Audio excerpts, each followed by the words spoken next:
Sahabat entrepreneur, salam hebat luar biasa. Episode kali ini saya akan membahas tentang apa itu mindset.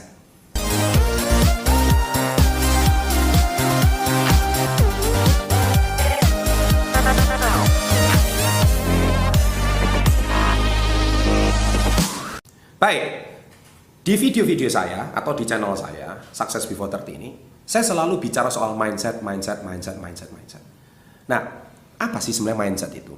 Ya. Mindset ini adalah sebuah pola pikir atau sebuah kebiasaan berpikir. Kebiasaan ini adalah tindakan yang dilakukan berulang-ulang sehingga secara otomatis itu terjadi. Nah, sekarang mindset itu awalnya itu ada yang mengedukasi atau ada yang menanamkan. Ya. Semisal sebuah contoh, kalau dari kecil Anda itu terbiasa meminta. Ya, meminta. Terus kemudian permintaan Anda dikabulkan. Permintaan Anda dikabulkan. Secara nggak langsung Anda kan dimanjakan oleh orang tua Anda. Sehingga setiap permintaan Anda dikabulkan. Anda ternyata meminta apapun pasti dikabulkan. Dan akhirnya ternyata hidup Anda tidak seperti masa kecil saja. Rupanya ketika Anda remaja dewasa, ada permintaan Anda yang tidak bisa dikabulkan. Tapi akhirnya mindset Anda memberontak. Dan akhirnya Anda merasa jengkel, Anda merasa kecewa. Kenapa? Ternyata permintaan saya tidak bisa dikabulkan. Nah, akhirnya Anda membentuk satu mindset baru, mendapatkan satu pola pelajaran baru. Rupanya saya tidak bisa meminta. Mungkin saya harus menangis, saya harus menjerit-jerit, baru akhirnya permintaan saya dikabulkan. Kan banyak anak kecil seperti itu.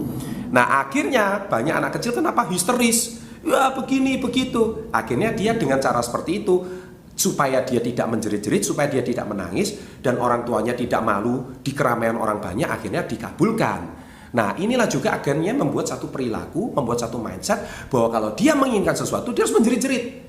Nah, itulah sebab ada sekarang istilahnya orang lebay. Ya, kenapa dia harus seperti itu, mengekspresikan dirinya di sosial media supaya dia mendapatkan atensi dan perhatian.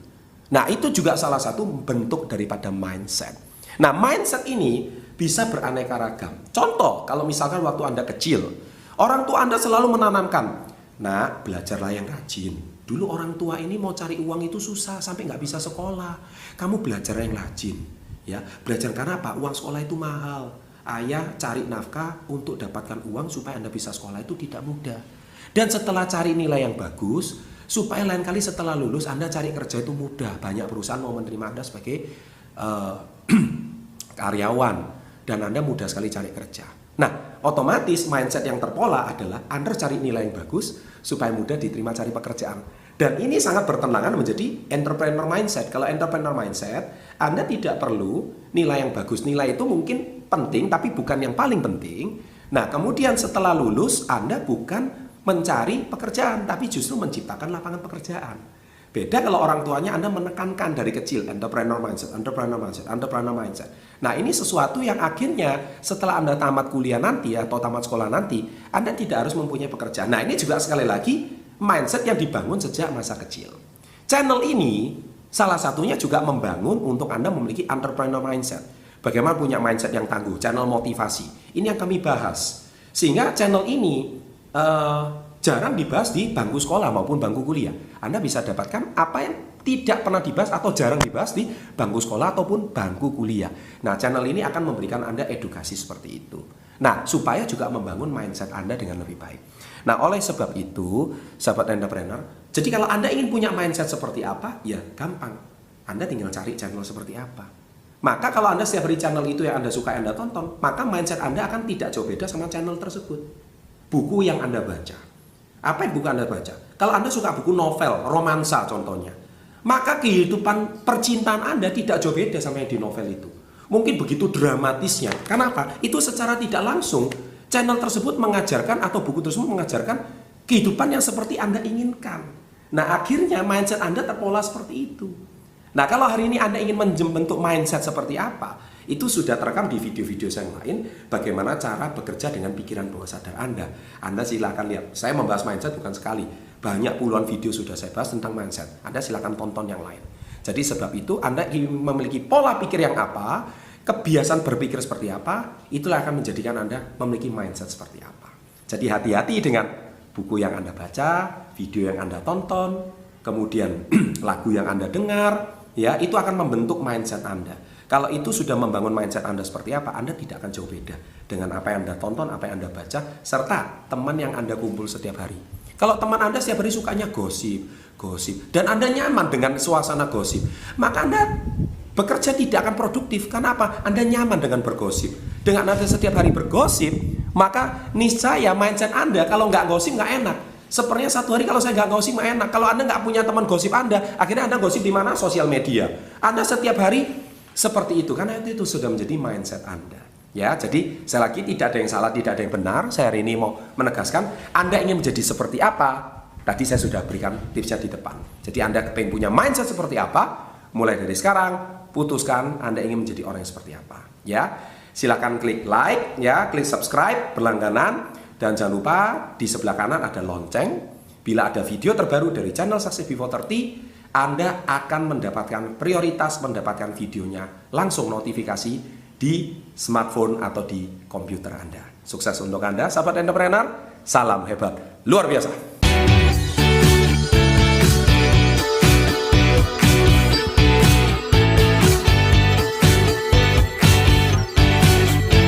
Sahabat entrepreneur, salam hebat luar biasa. Berjumpa lagi di episode kali ini, yaitu saya akan membahas tentang 8 perbedaan mental kuat melawan mental lemah.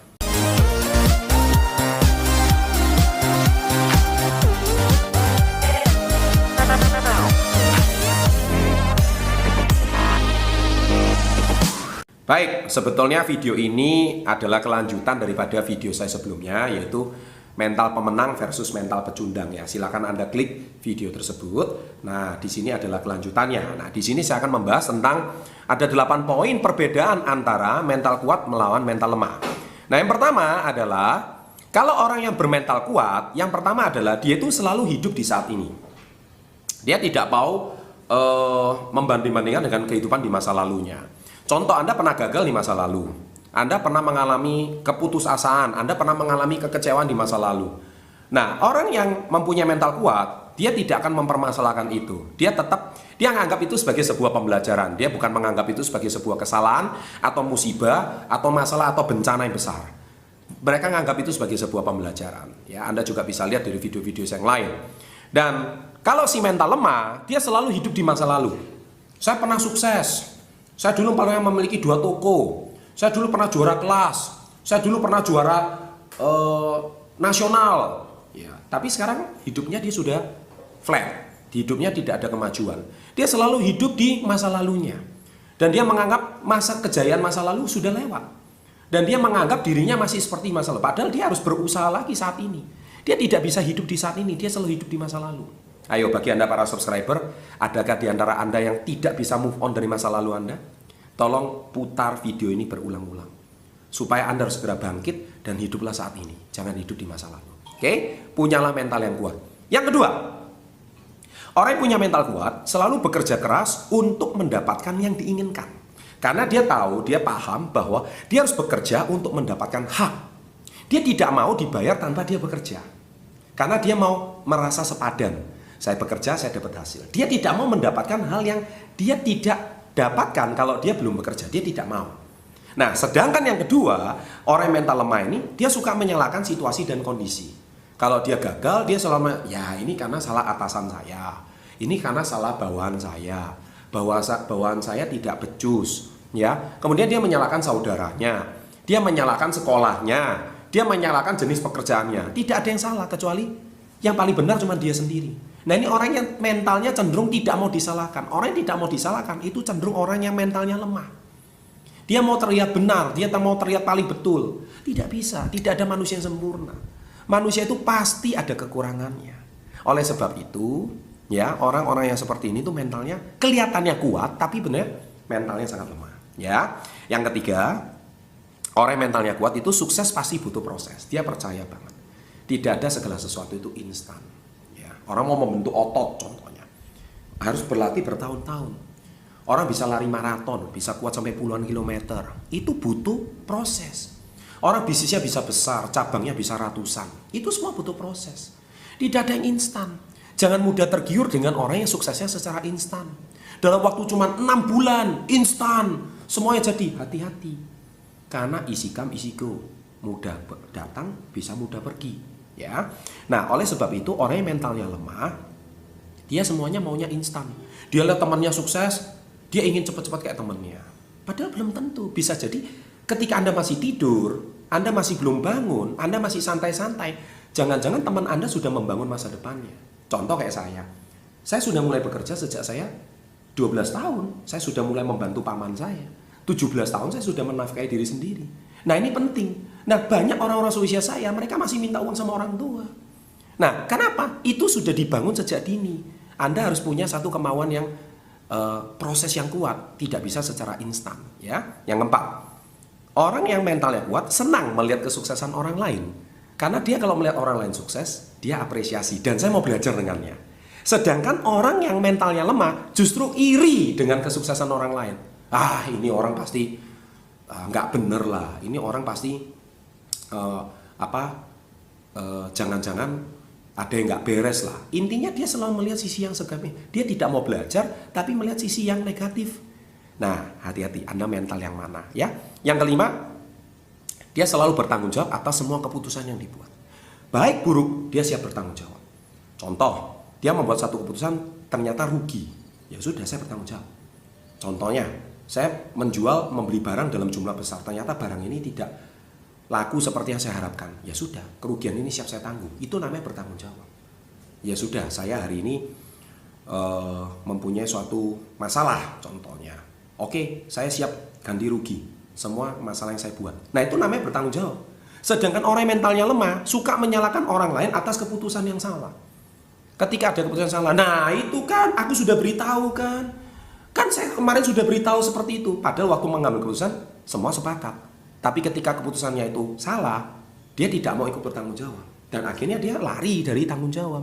Nah, apakah Anda tipikal orang yang mau bertanggung jawab, ataukah Anda tipikal orang yang lari dari tanggung jawab?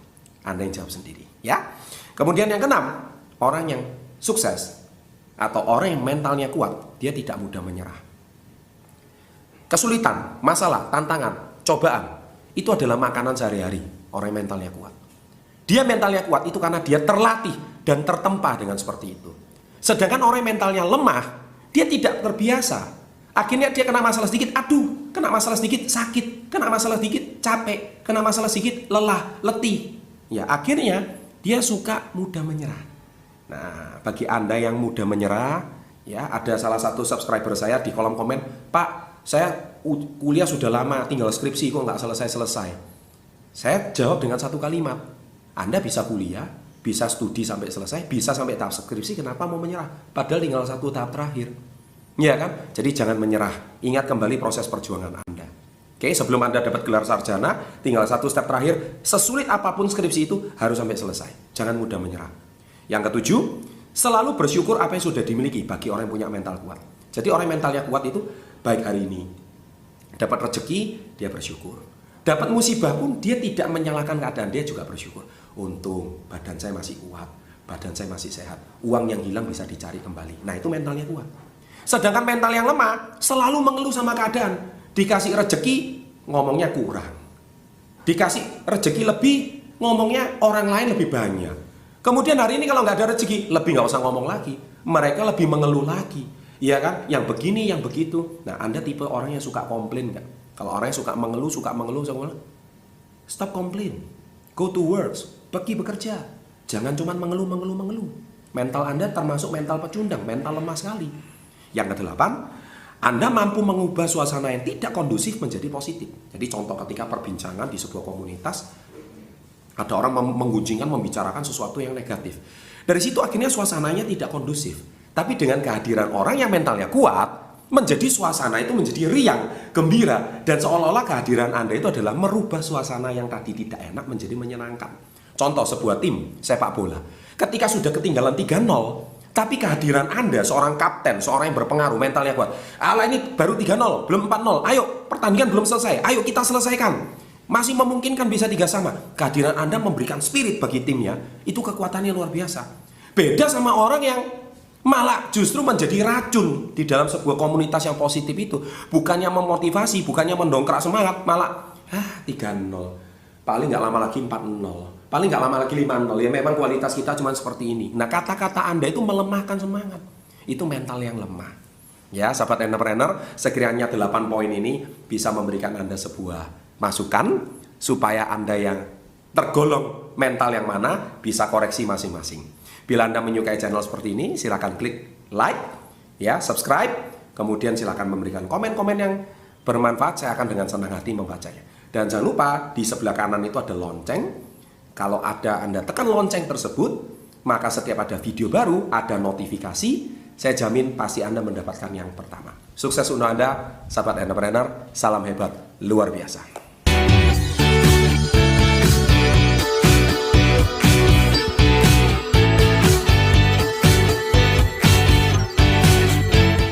Sahabat entrepreneur, salam hebat luar biasa. Jumpa lagi di edisi kali ini, yaitu bicara soal mindset. Ya, Anda sendiri tahu kan? Kenapa channel ini membahas banyak masalah mindset, ya, sampai saya sendiri juga dapat julukan King of Mindset. Nah, betulan di channel kali ini, di episode kali ini, saya akan membahas juga masalah mindset. Judulnya apa? Jangan macam-macam dengan mindset.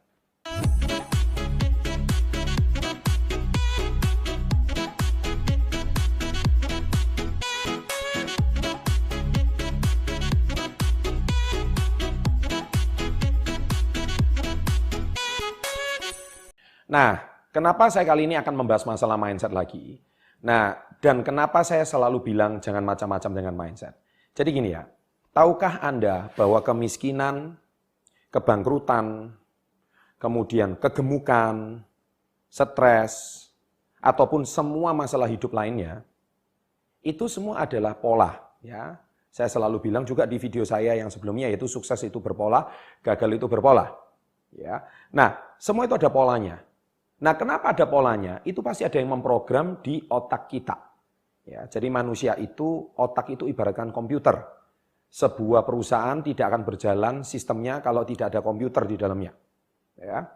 Jadi kalau misalkan sebuah pesawat, ketika dia sudah terbang lepas landas sampai di titik tertentu, dia sudah titik stabil di udara, yang menjalankan itu sistem, bukan pilot lagi. Ya, jadi pilot itu cuma mengawasi. Semua itu adalah by komputer, by system. Nah, begitu juga otak manusia itu juga ada sistem komputernya. Nah, sistem komputernya yang kita tahu itu namanya otak. Nah, otak kita itu akan menghasilkan namanya pikiran. Ya, saya ulangi lagi, pikiran. Nah, pikiran itu ada dua, pikiran sadar dan pikiran bawah sadar. Ya, saya ulangi, pikiran sadar dan pikiran bawah sadar. Nah, tahukah Anda bahwa pikiran bawah sadar itu mengendalikan hampir 95% hidup kita? Saya ulangi, 95% hidup kita. Ya, saya kenapa mau mengulang-ulang terus kata-kata saya di video saya kali ini? Karena ulangan itu juga akan menentukan cara Anda menentukan program di dalam otak Anda. Nah, 95% diri kita itu dikendalikan oleh pikiran bawah sadar. Jadi sebetulnya ada sebuah raksasa di dalam diri kita. Saya ulangi, a giant inside. Ada sebuah raksasa di dalam diri kita yang mengendalikan hampir seluruh kegiatan kita sehari-hari. Termasuk cara kita berpikir, cara kita mempunyai perasaan, cara kita membuat sebuah keputusan dan berperilaku. Nah, sahabat entrepreneur, Anda jangan berharap ketika suatu hari Anda tiba-tiba mendapatkan uang kaget, uang banyak sekali, tetapi kenapa sampai satu tahap akhirnya uang itu akan habis, hilang lagi pada titik semula. Ya, itu kenapa demikian? Karena orang yang menerima uang kaget ini adalah orang yang pikiran bawah sadarnya selalu kekurangan. Tidak punya pengelolaan finansial. Ya. Dan selalu kemiskinan adalah mendominasi cara berpikirnya. Jadi jangan pernah berharap dia memiliki sejumlah uang untuk kemakmuran, untuk kekayaan. Karena mindsetnya selalu kekurangan. Mindsetnya selalu miskin. Mindsetnya selalu merasa dirinya tidak mungkin kaya. Nah, kita ambil satu contoh. Saya juga pernah ngulang di satu video saya. Ada seorang tukang becak. Ya, saya masih ingat era tahun 90-an. Waktu itu Indonesia masih melegalkan SDSB, sumbangan dana sosial berhadiah. Artinya itu juga perjudian, ya, yaitu menembak nomor zaman sekarang, tiba-tiba beruntung dan menang. Gitu. Nah, pernah ada satu ketika waktu itu tahun 90-an ada seorang tukang becak, dia mendapatkan hadiah 1 miliar. Ya. Anda tahu sendiri tukang becak itu hidupnya cuman menyambung hidup dari hari ke hari. Kalau satu hari dia punya tumpangan, ya dia akan mendapatkan uang. Kalau dia tidak ada tumpangan, maka hari itu dia tidak mendapatkan dana untuk makan. Nah, sehingga jangan pernah berharap dia menerima uang kaget sejumlah 1 miliar di era tahun 90-an. Anda tahu sendiri era tahun 90-an terima uang 1 miliar, kalau zaman sekarang itu diibaratkan terima uang 15 miliar. Dengan uang 15 miliar zaman sekarang Anda itu kalau diberikan ke tukang beca Anda bisa ngapain gitu. Nah, dan seperti saya duga sebelumnya, bukan karena dia hebat terima uang 1 miliar pada saat seperti saya duga sebelumnya, yaitu dalam waktu singkat uang itu akan habis dan ternyata benar. Ketika 1 tahun kemudian, maka tukang becak ini kembali jatuh bangkrut. Ya, dan dia tidak punya uang lagi dan akhirnya naik becak lagi. Ya. Dan Anda tahu kenapa masalahnya? Karena di pikiran bawah sadar si tukang becak adalah dia tidak pernah terima uang itu. Dia tidak tahu ilmu pengelolaan finansial. Dia tidak punya ilmu berbisnis. Dia juga tidak punya relasi yang tepat. Dia tidak tahu bagaimana harus menginvestasikan keuangannya. Singkat cerita, hidup dia dari hari ke hari adalah kesusahan demi kesusahan. Menyambung hidup dari hari ke hari. Ya. Dan seperti kita tahu, karena itu diekspos di media besar-besaran, di surat kabar dan televisi saat itu, ya seperti yang Anda ketahui, maka seluruh keluarganya satu kampung, tiba-tiba merayakan hore, dia menang dan sebagainya, dan Anda tahu sendiri, karena dia tidak tahu bagaimana harus mengelola saudaranya meminjam uang sana-sini, kemudian teman-temannya yang tidak kenal tiba-tiba mengaku sok kenal, ya kan, selamatan sana, selamatan sini, syukuran sana, syukuran sini, dan akhirnya uangnya habis.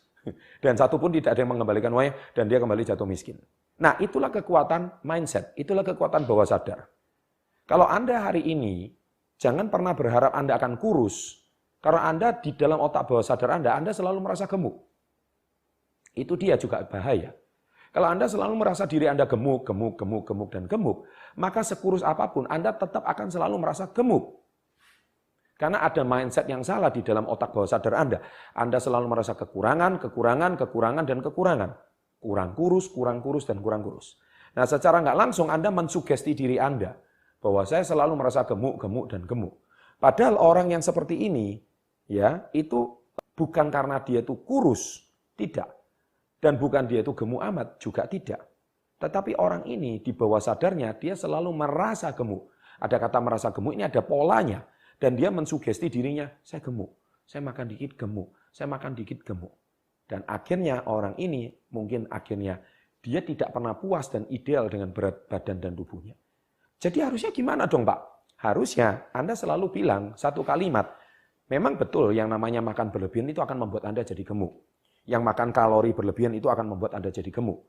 Yang membuat Anda makan hari ini gula berlebihan itu akan jadi gemuk. Sesuatu yang namanya berlebihan itu pasti gemuk. Bisakah Anda mensugesti diri Anda dengan satu kalimat yang selalu saya ajarkan, saya cinta diri saya sangat bahagia, saya pasti bisa. Saya cinta diri saya sangat bahagia, saya pasti bisa. Nah, dengan Anda kalimat pertama, saya cinta diri saya, berarti Anda itu menerima diri Anda. Anda mencintai diri Anda apa adanya. Orang yang selalu merasa gemuk, padahal dia itu kurus, dia sebenarnya nggak mencintai dirinya. Dia selalu membenci dirinya, kenapa gue gemuk, kenapa gue gemuk, kenapa gue gemuk. Ketika orang sudah mengsugesti dirinya kenapa gue gemuk, sebenarnya Anda sudah membenci diri Anda. Nah, sugesti positif itu tidak bisa masuk. Ketika Anda mencintai diri Anda, maka hormon rasa syukur itu akan keluar. Ketika hormon rasa syukur itu akan keluar, maka dengan sendirinya Anda akan menoleransi bawah sadar Anda, dan Anda juga akan membuat otak bawah sadar Anda itu dilatih untuk hari ini bukan memasukkan sesuatu yang sifatnya negatif, tetapi Anda memasukkan sesuatu, ya sudah, saya bisa mengontrol diri saya. Saya cinta diri saya makan secukupnya. Ketika saya makan secukupnya, maka berat badan saya akan ideal. Saya tidak selalu merasa gemuk. Boleh kan Anda mengasukkan kata-kata seperti itu? Lebih positif. Dan itu juga berdampak bagi diri Anda. Makanya jangan macam-macam dengan mindset. Nah, ketika Anda juga masalah, ini 2 contoh yang saya bahas di video kali ini, yaitu masalah kemiskinan, masalah finansial, dan juga masalah kegemukan. Nah, artinya jangan pernah berharap Anda benar-benar kaya. Betapa besarnya penghasilan Anda suatu hari akan kembali ke titik yang sama. Yaitu karena raksasa di dalam diri Anda mengajak Anda untuk kembali turun pada titik di mana Anda tidak punya uang. Titik di mana Anda tidak punya penghasilan, titik di mana Anda selalu merasa miskin, titik selalu membuat Anda merasa kekurangan. Nah, itulah raksasa yang mengontrol diri Anda. Please, jangan macam-macam dengan mindset. Karena mindset itu sangat dikendalikan 95% oleh pikiran bawah sadar. Dan bawah sadar Anda akan kembali menuntun Anda di jalan yang sama. Jangan pernah berharap orang Indonesia bisa lepas dari nasi. Karena sejak dari kecil, dia sudah makan nasi. Jadi sampai Anda ke Amerika, sampai Anda ke Australia, sampai Anda ke Eropa, Anda tetap cari nasi. Kenapa? Karena pikiran bawah sadarnya, kalau saya belum makan nasi, artinya belum makan. Nah itulah namanya pikiran bawah sadar. Padahal orang bule nggak makan nasi juga nggak kelaparan. Is that true? Betul sekali kan? Nah, jadi itulah yang namanya mindset. Jadi jangan macam-macam dengan mindset. Jadi pola Anda, hidup Anda seperti apa? Anda mau menjadi seperti apa? Anda mau sukses seperti apa? Anda mau punya kehidupan seperti apa? Change your mindset, please. Rubahlah cara berpikir Anda. Ketika Anda merubah cara berpikir Anda, niscaya Anda bisa mendapatkan apapun yang Anda inginkan. Karena apa? Karena Anda sudah mempunyai pola di dalam pikiran bawah sadar Anda. Baik, demikian video saya kali ini. Sekali lagi saya ingat, jangan macam-macam dengan mindset, karena mindset itu akan menentukan Anda akan menjadi manusia seperti apa. Seberapa makmur apa, seberapa kaya Anda, seberapa kuat suksesnya Anda, seberapa hebat Anda, seberapa maju bisnis Anda, seberapa luar biasa pelajaran nilai Anda, seberapa kuat Anda mencintai diri Anda, seberapa tangguh mental Anda ketika Anda dibully teman-teman Anda. It's all about mindset. Demikian sahabat entrepreneur, video saya kali ini. Semoga menggedor cara berpikir Anda. Dan selalu, salam hebat luar biasa. Jangan lupa klik like, komen, dan subscribe. Serta komentar yang positif. Saya selalu menunggu. Don't forget, salam hebat luar biasa.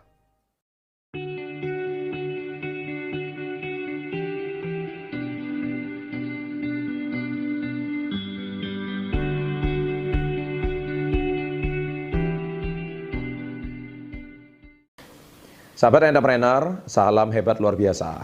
Bicara kali ini lagi saya akan bicara soal mindset. Ya, karena mindset itu tidak lepas dari perkembangan hidup Anda. Oleh sebab itu, kalau Anda ingin hidup Anda terus berkembang dan maju, tidak ada salahnya Anda harus mengembangkan mindset Anda. Nah, topik saya kali ini adalah bagaimana cara mengembangkan mindset Anda supaya terus berkembang.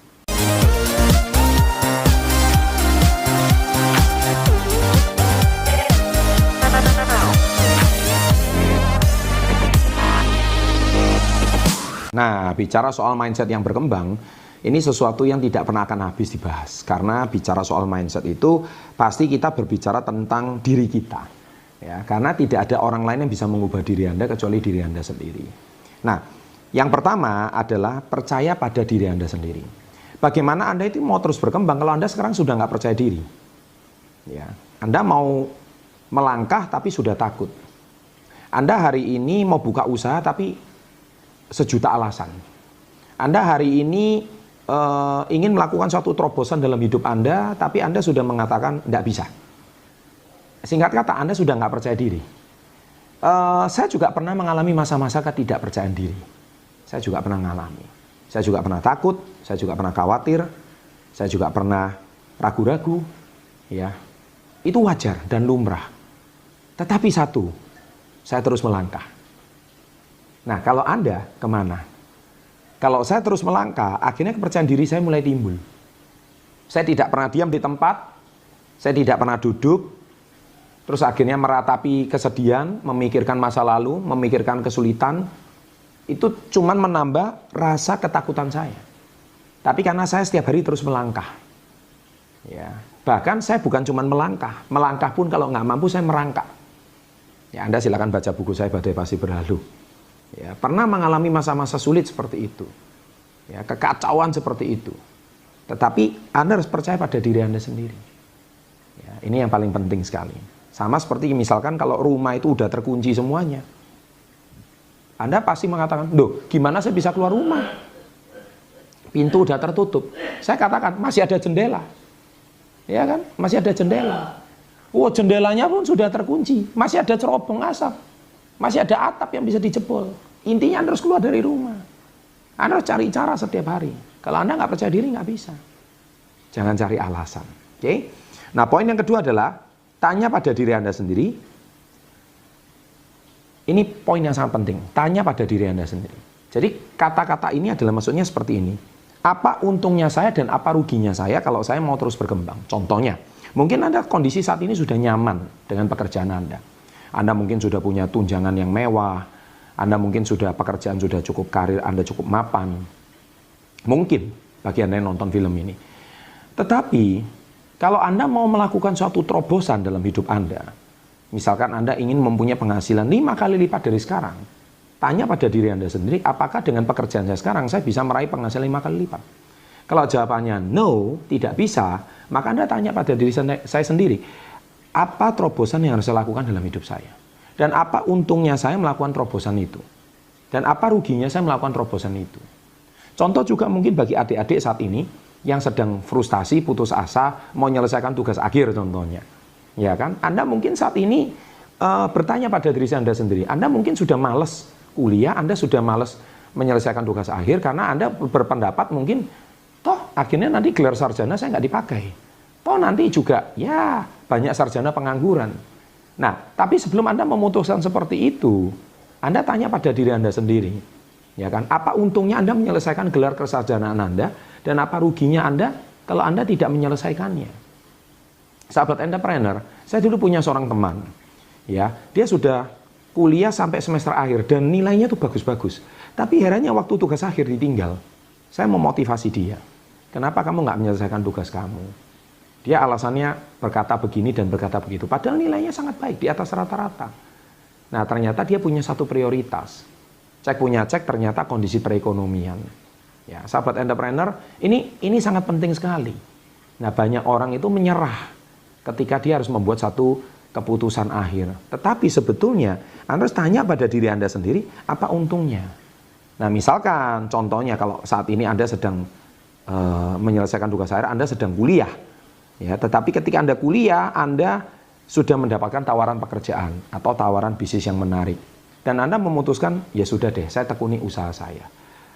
Gelar sarjana saya tidak harus saya selesaikan. That's it. Kalau misalkan Anda merasa itu adalah benefit bagi Anda dan bagi Anda mungkin TA tidak ada terlalu faedahnya, bagi Anda, it's okay. Intinya yang bisa menjadi diri Anda sendiri. Saya tidak bisa mengatakan itu benar atau salah. Ya kan? Karena apa? Ada banyak kok hari ini miliarder nggak lulus sarjana kok.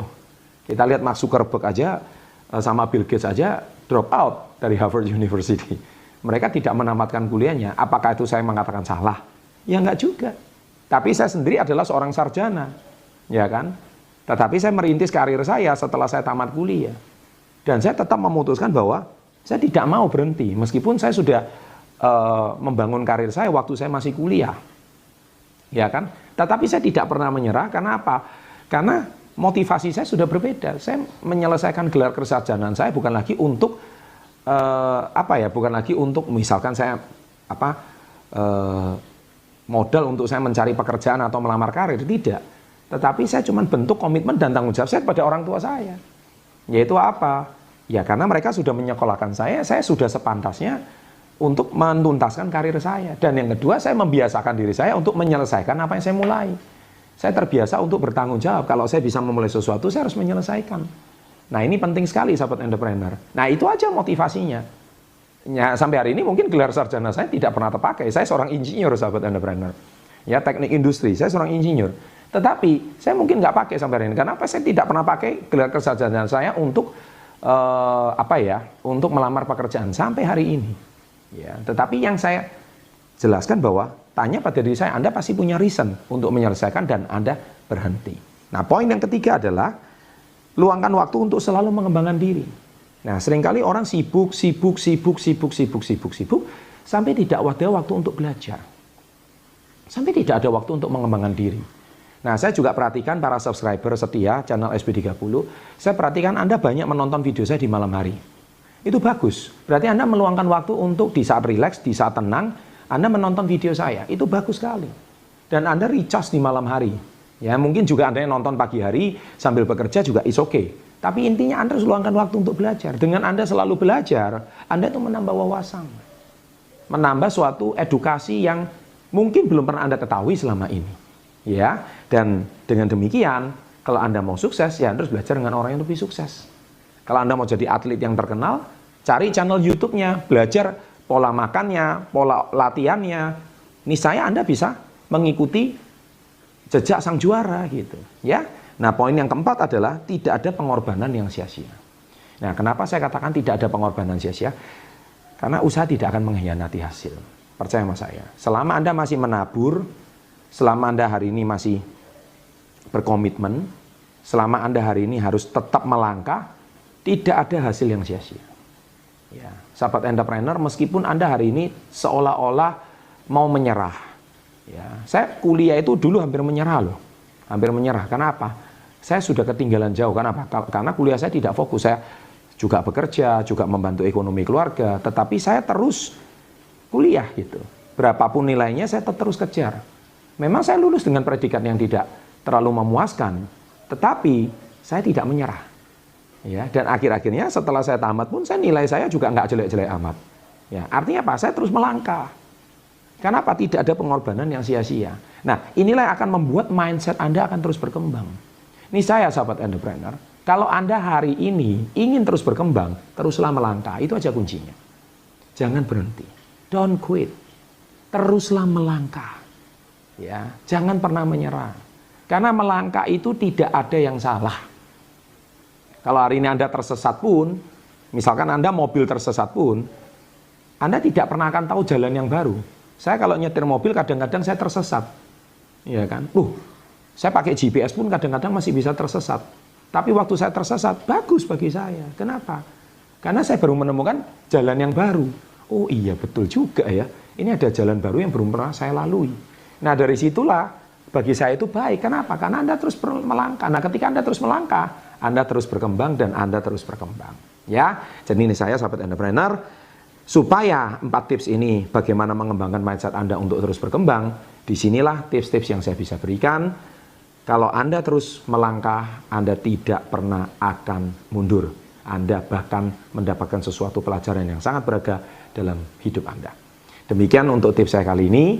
Bila Anda menyukai channel ini, jangan lupa klik like. Berikan komentar-komentar positif Anda. Saya senang sekali membacanya. Dan jangan lupa subscribe. Serta silakan bagikan kepada teman-teman Anda yang membutuhkan saat ini untuk mereka terus berkembang. Oke? Ada 2 video juga di sini, silakan diklik untuk menambah wawasan Anda. Dan ada lonceng di kanan bawah untuk setiap ada video baru. Setiap Selasa dan Jumat Anda selalu mendapatkan prioritas pertama untuk notifikasi di layar Android Anda. Sukses untuk Anda, selalu salam hebat luar biasa. Sahabat entrepreneur, salam hebat luar biasa. Topik kali ini saya akan membahas tentang 4 cara mengubah mindset.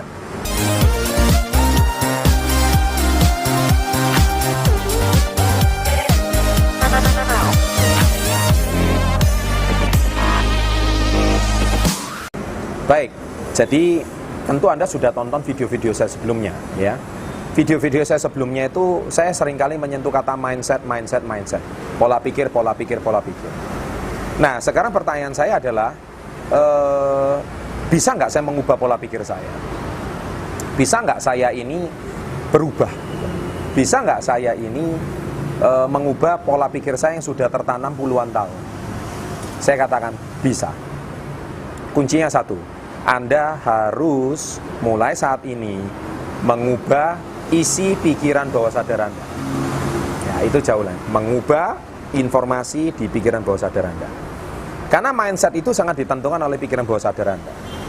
Ya, jadi bicara soal subconscious mind atau pikiran bawah sadar, hari ini ada 4 cara untuk mengubah informasi pikiran bawah sadar Anda. Yang pertama adalah, hari ini kalau Anda pikiran bawah sadar itu diprogram dari mana? Salah satunya adalah informasi yang Anda baca. Nomor 1. Jadi Anda selama hari ini itu membaca apa? Anda membaca koran, ya, membaca berita gosip, ya. Kemudian Anda menonton berita-berita yang sifatnya negatif, maka itulah isi pikiran bawah sadar Anda. Jadi gimana Anda hari ini tuh mau memiliki pernikahan yang bahagia kalau isinya Anda setiap hari melihat gosip rumah tangganya orang lain miring, rumah tangganya orang lain berantakan. Saya tidak pernah menemukan seseorang yang pernikahannya itu bahagia. Tetapi ketika saya tanya seseorang, apakah definisi pernikahan yang bahagia? Dia tidak ada. Kenapa? Bagi dia pernikahan itu adalah sesuatu yang pasti berantakan. Karena dia melihat orang tuanya cerai. Dia melihat lingkungan kiri kanannya, tetangganya semuanya bercerai.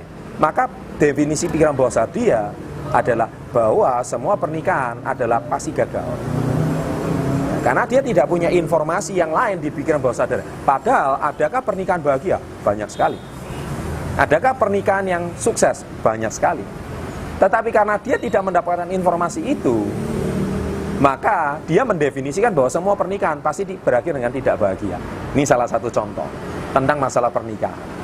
Ya, begitu juga. Jadi dia merasa kalau dia seorang wanita adalah dia merasa saya pasti disakiti oleh pria. Ya, pria saya pasti menyakiti saya. Kenapa seperti itu? Karena sejak kecil dia mendapatkan bahwa semua pria adalah brengsek gitu contohnya. Semua pria itu tidak baik. Nah, padahal pria baik banyak nggak? Banyak. Pria yang bertanggung jawab banyak nggak? Banyak. Pria yang mencintai istrinya banyak nggak? Banyak sekali. Ya. Tetapi informasi yang dia dapatkan tidak ada. Ya. Dan dia sehingga merasa dirinya selalu disakiti. Nah, itulah informasi pikiran bawah sadar. Jadi hati-hati. Ya, bahwa hari ini apa yang menjadi definisi Anda di pikiran bawah sadar akan sangat menentukan mindset Anda. Itu yang pertama. Ya. Jadi mulai dari sekarang kurangi nonton informasi yang sifatnya negatif. Karena berita-berita itu mengejar traffic ya. Berita media itu yang penting mengejar jumlah pembaca, jumlah penonton.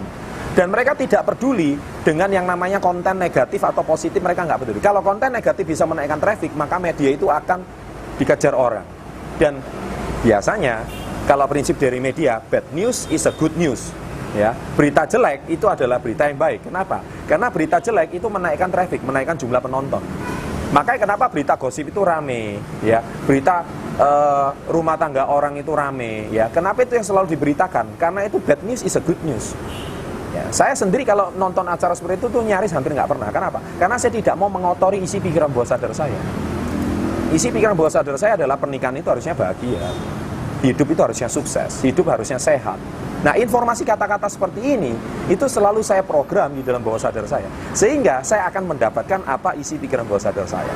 Ya, itu yang pertama. Jadi mulai dari sekarang hati-hati dengan media. Yang kedua, figur. Ya, figur. Apa yang dimaksud dengan figur? Jadi gini, sejak kecil figur Anda yang dianggap punya otoritas itu siapa? Contohnya mungkin guru, atau siapa lagi mungkin? Guru agama mungkin, ya, atau orang tua. Nah, figur itu sangat menentukan isi pikiran bawah sadar Anda. Jadi kalau Anda hari ini merasa bahwa ketika saya hari ini mau punya suatu usaha yang sukses, Anda nggak punya figur tokoh pengusaha yang sukses. Jadi ketika Anda mau mulai berwirausaha, Anda pasti gagal. Kenapa? Nggak ada figurnya. Ya, di tiga jenis teman, ya, yang saya bahas di video saya sebelumnya, ada salah satunya mentor friend. Anda tidak punya mentor friend untuk tokoh pengusaha. Sehingga isi bawah sadar Anda yang ada mungkin adalah, ya, apa yang Anda pelajari sejak kecil. Kalau Anda sejak kecil cuma belajar agama, ya yang Anda tahu cuma masalah agama. Ya, ketika saya membahas soal masalah wirausaha, entrepreneurship, kesuksesan karir, Anda mungkin bingung. Kenapa? Anda tidak pernah dapatkan informasi seperti itu sejak kecil. Kenapa? Tidak ada figurnya. Ya, tidak ada figurnya. Jadi apakah kalau Anda mau memulai wirausaha untuk sukses, saya bilang tidak mudah juga. Kenapa? Anda nggak punya figurnya. Mungkin Anda setelah nonton channel ini Anda saya menemukan sosok figur untuk tokoh pengusaha yang sukses, untuk pengusaha yang berhasil. Tapi tidak cukup dengan mengubah isi puluhan tahun yang mana isi bawah sadar Anda tidak ada figur. Nah, figur itu sangat menentukan. Terutama kalau figur Anda mengatakan, sudahlah, hidup itu ya jangan cuma mengejar dunia. Hidup itu yang penting ya mengejar akhirat, ya. Kejarlah yang seperti ini. Nah, kalau figur Anda mengatakan seperti itu, maka percaya sama saya, Anda hari ini kalau mau sukses dalam dunia karir sangat berat. Kenapa? Karena isi bawah sadar Anda adalah tidak perlu mengejar kesuksesan. Padahal hari ini saya ingin bertanya sama Anda, ada nggak orang yang sukses, kaya secara duniawi, tetapi dia juga sukses beribadah, sukses di agamanya? Banyak. Banyak sekali.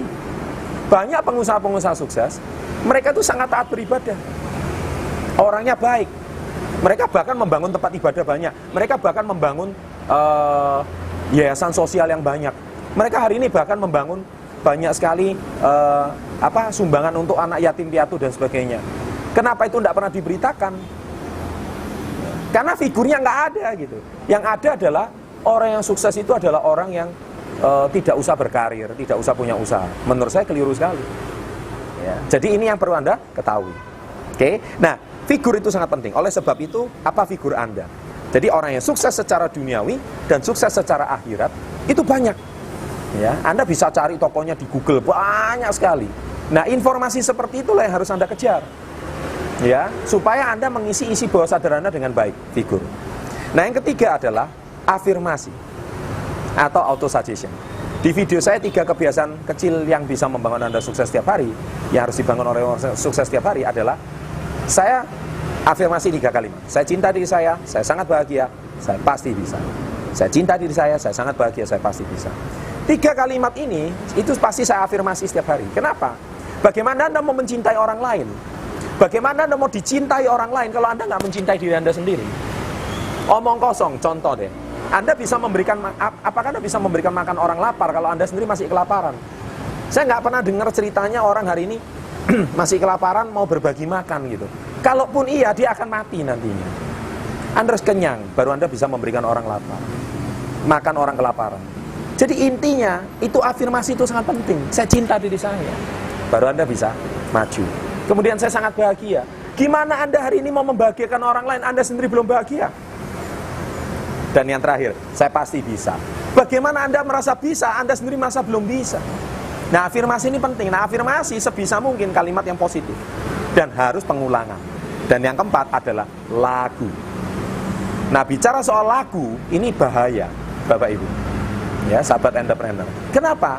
Lagu ini adalah sesuatu yang dinyanyikan setiap hari.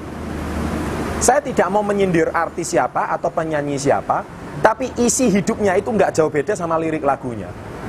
Ya, pasti. Ya, Anda coba perhatikan penyanyi-penyanyi top terkenal. Isi lagunya pasti nggak jauh beda sama kualitas kehidupannya. Ya, saya kemana, ya. Aku harus kemana, ya, alamat palsu dan sebagainya. Anda lihat kehidupannya juga nggak jauh beda. Makanya hati-hati, ya. Saya nggak mau nyindir ya siapa artisnya, tetapi yang terpenting adalah hati-hati dengan lagu yang Anda nyanyikan. Nah, kalau saya memilih lagu adalah lagu yang positif. Saya pasti memilih lagu satu, lagu-lagu yang dinyanyikan di Olimpiade.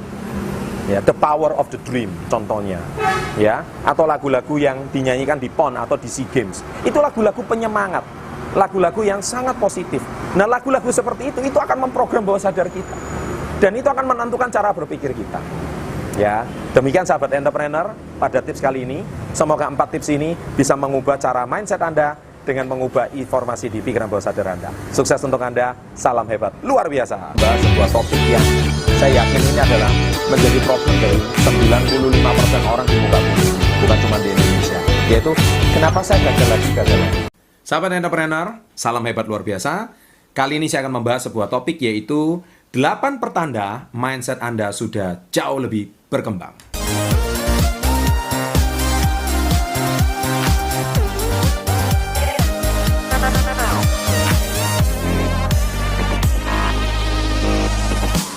Baik, secara garis besar, sebetulnya mindset ini kita bisa telaah menjadi 2 bagian, ya.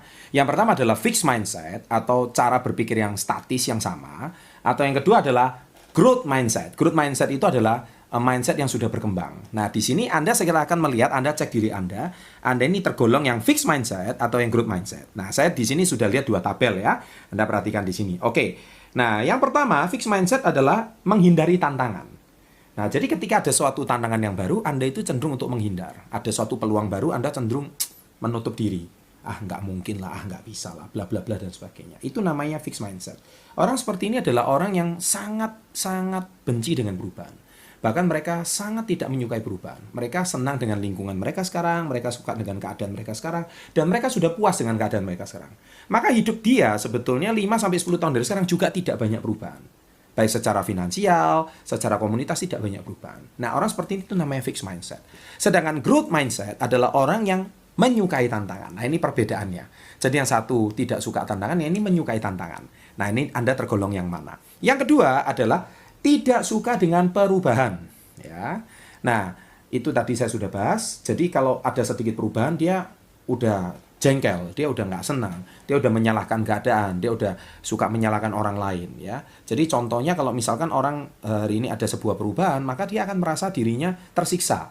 Dan dia akan akhirnya kecenderungannya marah-marah. Dan kecenderungannya akhirnya dia stres. Ya, orang seperti ini tuh tidak bisa menerima perubahan. Sedangkan growth mindset, orang yang mindsetnya sudah jauh berkembang adalah mereka siap menerima perubahan. Jadi ketika menerima sebuah perubahan, maka dia akan siap dengan segala sesuatunya. Karena dia tahu hanya perubahan inilah yang bisa membuat dia maju. Ya, jadi tidak mungkin Anda hari ini mau berubah secara kondisi finansial Anda kalau Anda tidak mau melakukan perubahan. Nggak mungkin ada. Anda mau gaji Anda naik 5 kali lipat, 10 kali lipat, kalau Anda tidak mau perubahan, ya tidak mungkin akan terjadi. Anda mau rumah Anda 3 kali lipat, 5 kali lipat lebih besar dari rumah Anda sekarang, Anda kalau tidak mau perubahan, ya nggak mungkin terjadi. Anda yang liburannya mungkin cuma keluar kota, Anda mau keluar negeri, tapi kalau Anda tidak mau perubahan, tidak mungkin terjadi. Jadi Anda harus siap menerima perubahan. Nah, yang ketiga adalah selalu mencari alasan. Ya, jadi sekali lagi, orang yang fixed mindset itu selalu mencari alasan. Ketika diberi masalah, dia cari alasan. Ini, cari alasan itu, cari alasan, terus cari alasan. Sedangkan kalau growth mindset, dia selalu mencari solusi. Jadi ketika ada masalah, dia selalu mencari solusi. Solusi apa yang bisa saya berikan dan saya perbaiki. Dan yang keempat, fixed mindset adalah melihat peluang sebagai masalah. Jadi ketika ada opportunity, ada peluang, ada sesuatu yang datang, dia menanggapi ini sebagai masalah. Tetapi orang yang growth mindset justru melihat masalah sebagai peluang. Ya, dia lihat sekarang krisis, oh ini peluang. Ketika lagi ada resesi, ini peluang. Karena perhatikan, orang-orang sukses, mereka lahir dalam kondisi masalah. Di setiap resesi, pasti banyak bermunculan miliarder baru banyak. Di saat masalah, pasti bermunculan banyak-banyak orang yang sukses dan berhasil. Anda perhatikan. Ya, itulah orang-orang yang melihat masalah sebagai sebuah peluang. Nah, yang kelima, tidak bisa dikritik. Orang yang punya fixed mindset, anti kritikan. Jadi ketika dikritik, dia cuma bisanya marah, jengkel, stres. Tetapi kalau orang yang growth mindset adalah siap belajar dan siap dievaluasi. Ketika dia menerima kritikan, dia bukan marah, dia diam. Dia coba evaluasi, apa ya masalahnya, dan saya siap mau belajar. Ya, untuk mau maju. Memang tidak enak dikritik, tetapi kadang-kadang cara penyampaian yang benar, dan itu tujuannya untuk kebaikan bersama, orang-orang yang sukses atau growth mindset, mereka bisa menerima itu. Dan keenam, orang yang fixed mindset sekali suka dengan comfort zone, ya, atau zona nyaman. Ya, saya sudah pernah bahas di video-video saya sebelumnya. Sedangkan orang yang growth mindset anti comfort zone, ya, atau mereka itu siap belajar untuk maju. Jadi mereka siap untuk meraih target yang lebih dibanding tahun-tahun pencapaian sebelumnya. Kemudian yang ketujuh, fixed mindset merasa setiap usaha yang dilakukan adalah sia-sia. Saya sudah coba ini gagal, saya sudah coba itu gagal, saya sudah mengalaminya, saya sudah coba berkali-kali, capek saya, gagal. Setiap usahanya adalah sia-sia, sehingga dia orangnya mentalnya menjadi mental mudah menyerah. Ya, sedangkan orang yang growth mindset adalah justru kegagalan adalah pembelajaran. Dia melihat setiap usaha yang tidak ada usaha yang sia-sia, tapi setiap usaha itu pasti ada pembelajaran yang bisa dia peroleh untuk kemajuan dan masa depannya. Nah, jadi cara mindset Anda ini Anda bisa pergunakan, Anda bisa lihat dari sudut pandang yang mana. Sebetulnya topik saya kali ini tuh sangat berhubungan juga dengan mindset dan mental orang sukses yang part 2. Anda bisa nonton video itu juga, masih ada korelasi dan hubungannya. Jadi Anda silakan cek diri Anda yang mana. Dan yang kedelapan, yang terakhir, justru ini banyak orang. Mereka pikir setelah belajar itu adalah setelah tamat sekolah udah selesai.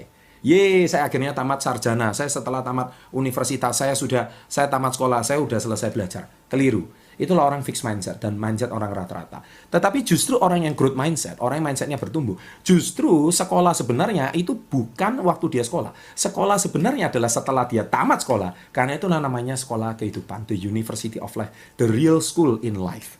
Ya, jadi sekolah yang sebenarnya dalam kehidupan. Disitulah kehidupan Anda puluhan tahun ke depan itu pelajaran sebenarnya di situ. Bukan waktu Anda masih TK, SD, SMP, bukan seperti itu. Ya, dan semoga 8 pertanda ini bisa mengevaluasi Anda. Kira-kira Anda itu jenis mindset yang mana? Apakah Anda masih fixed mindset atau Anda sudah growth mindset atau mindset yang bertumbuh dan berkembang? Semoga Anda menjadi orang-orang yang growth mindset. Dan bila Anda menyukai channel seperti ini, silakan klik subscribe dan bisa berbagi pada teman-teman Anda. Sukses untuk Anda. Dan sekali lagi, salam hebat luar biasa. Sahabat entrepreneur, salam hebat luar biasa. Video kali ini kita akan membahas kelanjutan dari video yang sangat sukses di video pertama, yaitu mindset dan mental orang sukses, part 2.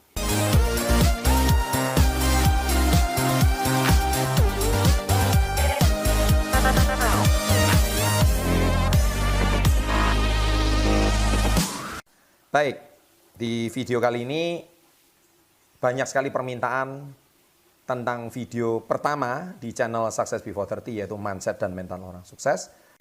Banyak yang menanyakan kelanjutannya. Baik, sekarang saatnya saya akan buat part 2-nya, yaitu mindset dan mental orang sukses. Nah, sebetulnya mindset dan mental orang sukses itu kelanjutan yang kedua itu sudah pernah saya bahas di seminar-seminar saya. Tapi pada kesempatan kali ini saya juga akan paparkan supaya Anda mendapatkan recordnya atau videonya supaya Anda bisa ulang-ulang dan Anda pelajari sendiri di rumah. Nah, di sini Anda kalau belum nonton, nah di sini Anda bisa lihat inilah video yang pertama, mindset dan mental orang sukses. Ya, sampai detik video ini dibuat sudah ditonton lebih dari 300.000 orang. Dan tentu video ini sudah menginspirasi dan membuka cakrawala berpikir orang-orang kebanyakan. Dan sekarang kita sudah buat seri keduanya, yang mana seri kedua ini terinspirasi dari sebuah buku berjudul The Secret of Millionaire Mind, ya, yang ditulis oleh T. Harv Eker, yaitu pada tahun 2005. Baik, nah buku ini intisarinya ada 17 poin yang saya yakin akan menggedor cara berpikir Anda. Jujur video ini saya tidak rekomendasikan bagi Anda yang tidak kuat menontonnya, karena di sini banyak sekali kata-kata dan kalimat-kalimat yang mungkin bertentangan dengan cara berpikir Anda. Dan mungkin sebagian besar Anda mungkin setelah nonton video ini mungkin bisa tersinggung, ya, atau bahkan Anda mungkin merasa tertampar, atau bahkan Anda mungkin merasa terintimidasi, ya. Nah, sekali lagi saya tidak ada maksud itu semua, tapi sekali lagi karena ini cara berpikir orang-orang sukses dan orang-orang miliarder. Dan mungkin sama sekali cara berpikirnya tidak sama dengan Anda.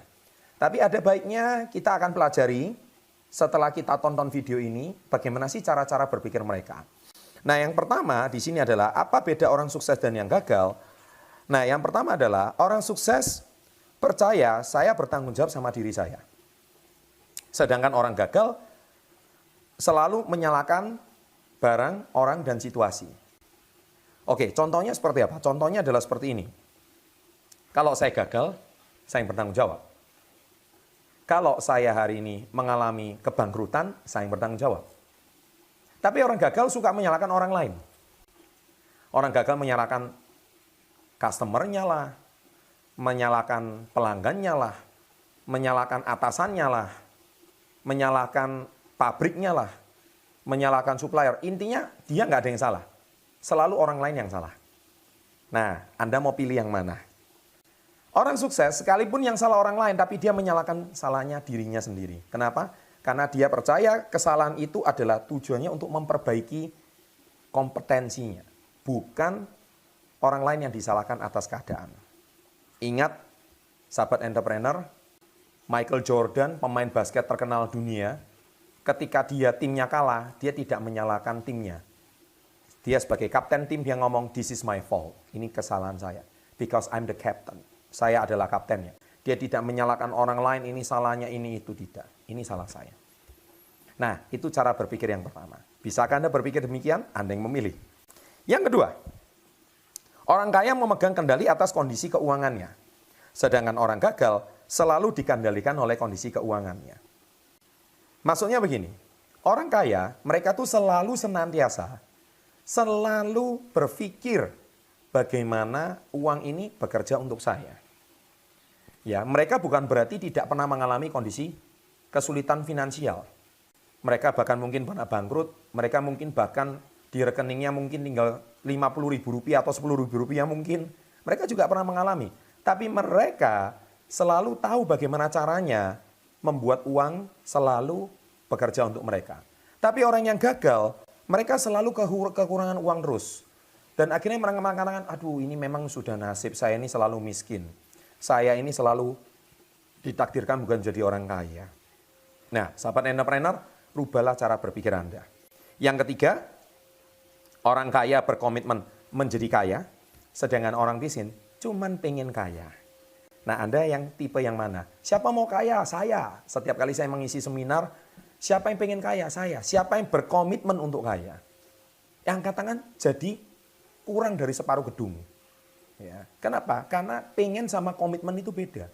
Kalau pengen ya semua orang pengen kaya, semua orang pengen sukses. Tapi komitmen itulah Anda mau bayar harganya enggak? Mau nggak bangun lebih pagi, tidur lebih malam? Ya, mau nggak Anda hari ini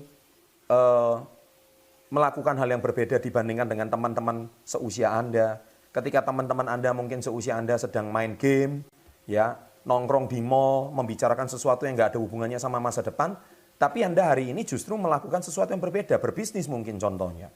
Nah, itulah yang berkomitmen untuk sukses. Nah, ini sangat berbeda. Pengen sama berkomitmen. Nah, yang keempat, yaitu orang sukses berpikir sukses. Sedangkan orang gagal selalu berpikir sempit. Orang sukses, mereka selalu mencari cara. Mereka selalu berpikir optimis. Sedangkan orang yang gagal, ketika menemui masalah, mereka udah pesimis duluan. Ya. Yang kelima, orang sukses selalu mencari jalan, dan orang gagal mencari alasan. Saya ulangi, orang sukses cari jalan, orang gagal cari alasan. Sama-sama ikuti saya, orang sukses cari jalan, orang gagal cari alasan. Anda tipe yang mana? Kalau Anda tipe yang orang gagal, mohon maaf, ya, Anda mungkin nonton video ini, Anda mungkin berpikir, iya ya, selama ini saya suka cari alasan. Atau sebaliknya, Anda jadikan alasan tersebut sebagai jalan untuk Anda sukses. Yang keenam, orang sukses selalu mengagumi kesuksesan orang lain. Orang gagal selalu iri melihat kesuksesan orang lain. Ayo, Anda tipe yang mana? Apakah Anda hari ini kalau melihat orang sukses, Anda langsung berkata, oh iya, dia dari orang suku tertentu. Oh iya, dia dari kalangan anak pejabat. Oh iya, dia anak kalangan pengusaha. Oh iya, berat badannya tinggi. Oh iya, karena orangnya keren. Sukses gak ada kaitannya sama itu semua. Anda nggak perlu iri dengan kesuksesan orang lain. Tapi orang yang sukses, mereka belajar bagaimana orang sukses itu bisa berhasil. Mereka mempelajari kiat-kiatnya. Mereka mempelajari cara berpikirnya. Mereka mempelajari perilakunya. Dan mereka mempelajari apa yang dilakukan mereka setiap hari. Jangan iri sama mereka. Ya. Yang ketujuh, orang sukses selalu berkumpul, berkomunitas dengan orang sukses. Sedangkan orang gagal, mereka juga punya kumpulan orang gagal. Pemabuk kumpulnya sama pemabuk. Kritikus kumpulnya sama kritikus. Penggosip kumpulnya sama penggosip. Ya, Anda harus tahu, manusia itu suka berkomunitas. Dan orang sukses, mereka tuh selalu berbicara ide apa yang dilakukan untuk masa depan lebih baik. Tapi orang gagal selalu menyalahkan keadaan, kondisi saat ini, komplain saat ini, ya, mengeluh saat ini. Ceritanya seputar itu aja. Nggak ada cerita seputar dunia harapan untuk masa depan yang lebih baik. Nah, Anda tergolong yang mana? Yang kedelapan, orang sukses selalu tahu bagaimana cara mempromosikan dan berjualan. Dia bisa mengubah sampah jadi uang. Itu orang sukses. Sedangkan orang gagal cuman taunya buang sampah. Iya kan? Udah itu dibuang di pinggir jalan, nggak dimasukkan tong sampah. Artinya apa? Mereka negatif. Alah, saya nggak pandai bicara lah. Saya nggak pandai ngomong lah. Saya hari ini nggak pandai mempromosikan sesuatu lah. Saya hari ini nggak bakat lah. Ingat, sahabat entrepreneur, sukses nggak ada kaitan sama itu semua. Orang sukses, 9 orang terkaya di dunia, 10 orang terkaya di dunia, 9 itu mereka berasal dari dunia latar belakangnya sales dan penjualan. Mereka pandai mempromosikan produk mereka. Mereka pandai menjadikan sesuatu yang tidak terpikirkan oleh orang lain. Bukan karena mereka itu sudah dilahirkan pandai berjualan, tidak. Tapi mereka juga belajar. Nah, Anda tergolong yang mana? Sekali lagi Anda yang cek. Ya. Dan yang berikutnya, yang ke-9, orang sukses selalu lebih besar dari masalah. Dan orang gagal selalu lebih kecil dari masalah. Ketika orang sukses menghadapi masalah, dia bilang, nggak apa-apa. Masalah ini untuk mendewasakan diri saya. Masalah ini ada untuk membuat diri saya belajar. Tapi orang sukses, nasib. Kok selalu saya ini ditimpa kemalangan, selalu kok hidup saya ini sial terus. Nah, itulah orang gagal. Anda tergolong yang mana? Orang yang ke-10, orang sukses itu bisa menerima masukan orang lain karena mereka adalah pendengar yang baik. Ketika mereka dikritik, mereka dengan senang hati menerimanya. Ketika mereka menerima masukan, mereka dengan senang hati mendengarkan masukan orang lain. Tapi orang gagal, dia langsung berpikir, alah nggak mungkin. Alah ini susah. Diberikan peluang, mereka ngomong, sudahlah ini MLM lah. Ini asuransi lah. Alah, mereka sudah langsung berpikir negatif. Ya, padahal belum juga mendengar. Tapi sudah langsung asumsinya negatif seperti itu. Ada apa yang salah sih dengan MLM? Ya, ada apa sih yang salah dengan peluang yang baru? Mungkin banyak orang berpikir seperti itu. Coba dengarkan dulu pendapat orang lain. Nah, Anda mungkin berpandangan seperti itu. Yang ke-11, orang sukses dibayar berdasarkan omset penjualan. Mereka mau dibayar berdasarkan prestasi mereka. Sedangkan orang gagal dibayar berdasarkan waktu yang mereka berikan pada perusahaan. Ya, di sini maksudnya orang sukses berwirausaha. Ya, tapi bukan berarti karyawan di sini saya kategorikan orang gagal, tidak. Tapi yang saya kategorikan orang gagal di sini adalah mereka tidak mau mengubah cara berpikir mereka. Mereka cuma berpikir, nggak mungkin lah, saya nggak bakat lah, saya nggak bisa lah. Jangan berkata seperti itu dulu. Ya, yang ke-11 sudah. Yang ke-12, orang sukses selalu berpikir win-win. Kamu untung, saya untung. Kita bisa bekerja sama jangka panjang. Tapi orang gagal win-lose. Apa yang gue bisa makan dari lo? Apa yang gue bisa untung dari kamu? Nah, sahabat entrepreneur, hati-hati. Jangan cuma berpikir keuntungan sendiri, tapi selalu pikirkan keuntungan orang lain. Niscaya Anda akan dipercaya oleh orang lain. Kalau Anda bisa dipercaya oleh orang lain pun senang bekerja sama dengan Anda. Jangan cuma berpikir bagaimana cara memperkaya diri. Ya, itu cara orang gagal yang berpikir. 13, orang sukses membangun aset dan asetnya yang memberikan dia penghasilan. Sedangkan orang gagal fokus bekerja seumur hidupnya untuk mencari penghasilan. Nah, ini berbeda. Orang sukses bangun aset, asetnya yang menggaji dia. Nah, orang gagal cari gaji. Ingat, sahabat entrepreneur, manusia hidup itu bekerja cuma bisa berapa tahun sih? Taruhlah dia bekerja dari usia 25. Usia 50, 60 mungkin sudah pensiun. Dia kalau bekerja dengan cari gaji terus, paling bekerja paling lama 30 tahun. Itu pun dengan asumsi tidak di PHK. Ya. Dan dia cuma berharap pesangon, ataupun dia cuma berharap dari uang dana pensiun. Tetapi orang sukses, selama hidupnya dia menghasilkan penghasilan, dia bangun dengan aset. Ya, saya nggak akan ceritakan aset di sini, Anda lihat seri pertamanya. Di situ saya udah bahas aset itu apa. Dan dari asetlah dia bisa mendapatkan penghasilan dari dirinya. Nah, sekarang yang ke-14, orang sukses bisa menyimpan uang yang dihasilkan. Orang gagal selalu menghabiskan penghasilan yang didapat. Nah, inilah dia perbedaan paling utama. Hore, gajian tanggal 30, tanggal 31, langsung habis tanggal 1, 2. Berarti uang yang masuk cuma transit, langsung bayar ini, bayar itu, habis semua. Nah, orang sukses dia selalu bisa menyimpan uang yang dihasilkan dan hasil simpanannya digunakan untuk aset. Mari rubah cara berpikir Anda. Kemudian yang 15, orang sukses selalu membuat uang bekerja untuk dia dan orang gagal selalu bekerja mencari uang. Tadi saya sudah bahas di sebelumnya. Yang 16, orang sukses bisa mengatasi ketakutan. Orang gagal selalu dikalahkan oleh rasa takut. Contoh, ketika ada tantangan, ada masalah, orang sukses selalu melihat, wah, ini tantangan. Oke, saya coba cari cara bagaimana saya bisa melewati tantangan ini. Tapi kalau orang gagal, mereka belum udah pesimis. Nggak mungkin lah, nggak bisa lah. Ya, Anda yang mana? Dan yang terakhir, yang ke-17 adalah orang sukses selalu haus akan ilmu dan pengetahuan dan pengembangan diri. Dan sedangkan orang gagal, saya tahu, saya sudah tahu segalanya. Anda nonton video ini, Anda tergolong yang mana? Kalau Anda sudah bisa nonton sampai ke menit ini, berarti Anda tergolong orang yang mau sukses. Dan kalau Anda orang yang berkomitmen mau sukses, Anda bukan menonton video ini sekali. Anda akan ulang video ini berpuluh-puluh kali sampai benar-benar Anda mendobrak cara berpikir Anda yang lama. Dan tentunya tidak mudah. Ketika Anda menghadapi tantangan, ketika Anda menghadapi masalah, Anda kuatkan diri Anda dengan menonton video ini lagi. Anda kuatkan sehingga lama-lama cara berpikir Anda yang lama, mindset Anda yang lama akan didobrak, dan lama-lama akan membentuk kebiasaan-kebiasaan yang baru. Ya. Dan semoga video ini bisa menginspirasi Anda. Sukses untuk Anda. Salam hebat luar biasa.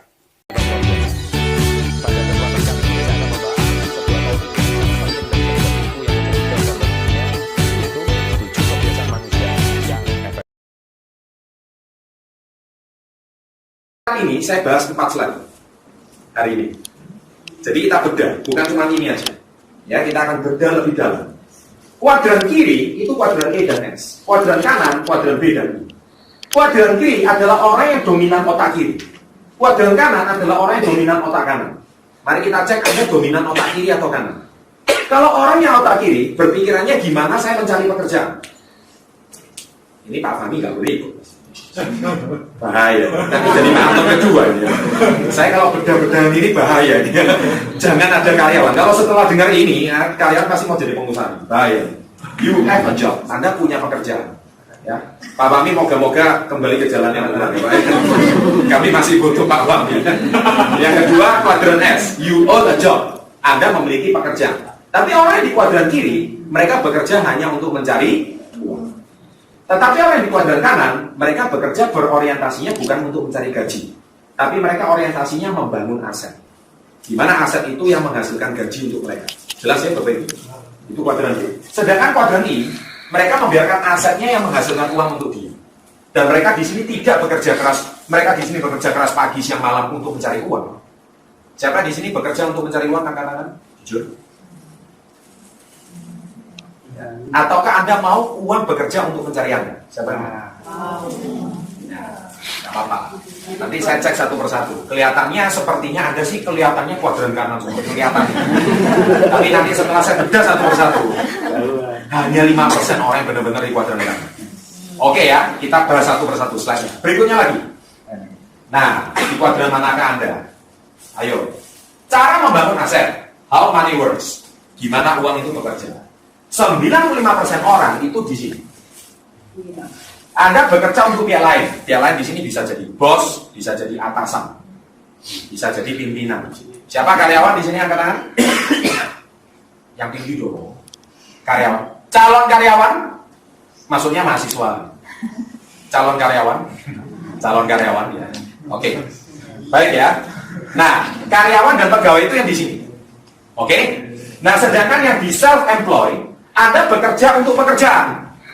Jadi maksudnya Anda punya salon, Anda punya restoran, itu Anda di kuadran kiri juga. Atau Anda jadi profesional. Profesional di sini Anda sebagai dokter, artis. Anda kira orang-orang yang setiap hari, makanya saya kadang heran ya orang Indonesia itu. Cita-citanya apa? Artis. Padahal artis itu kuadran kiri. Itu selama masih cantik laku, nggak cantik ya nggak laku. Betul ya? Betul itu.